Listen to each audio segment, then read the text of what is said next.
Mga sir, bali ito, Toyota Corolla na Love Life. Bali ang problema nito yung fuel gauge at saka itong speedometer. Ang speedometer nga pala niya mga sir, cable type. Problema ni sir malikot daw habang tumatakbo, pumapalo-palo daw ganyan. Pero naman siya, may reading naman siya, kaya lang pumapaypay yung needle niya. Kaya pinapatignan ni sir sa akin. Tapos ang pinaka main concern niya yung fuel gauge. Lagi lang naka-full kahit bawas na raw yung gas. Naka-full pa rin lagi. Sakto naman na napadaan si sir dito banda malapit sa amin kasi ahente siya ng mga parts ng sasakyan. Sinamantala na niya dito siya sa malapit. Dinaan niya na sa akin. Bubuksan ko muna mga sir.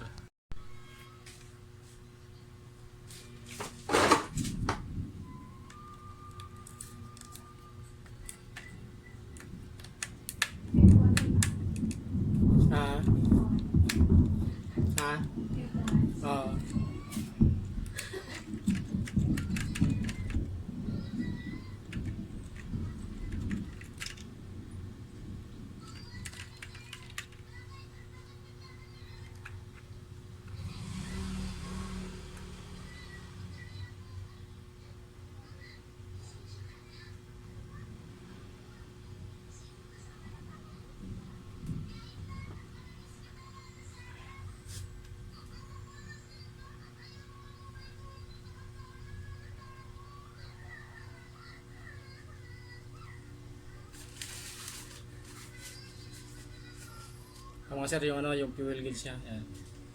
Testing natin. Linisan muna natin. Dumi.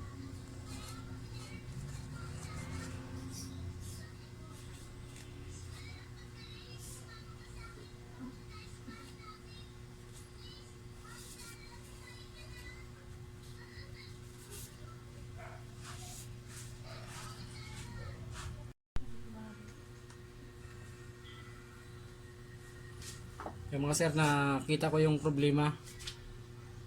Itong isa, yung para dito sa papunta sa coil, yan, putol yung linya.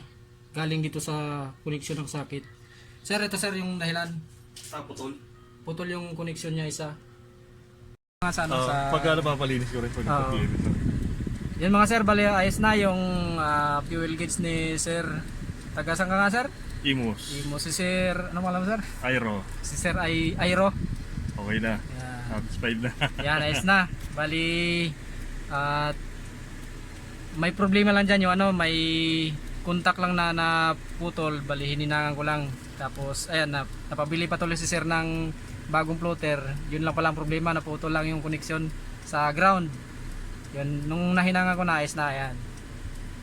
Maraming salamat. Thank you, sir. Sir, salamat. Thank you. Thank you. Yes, sir. Salamat, sir. Thank you.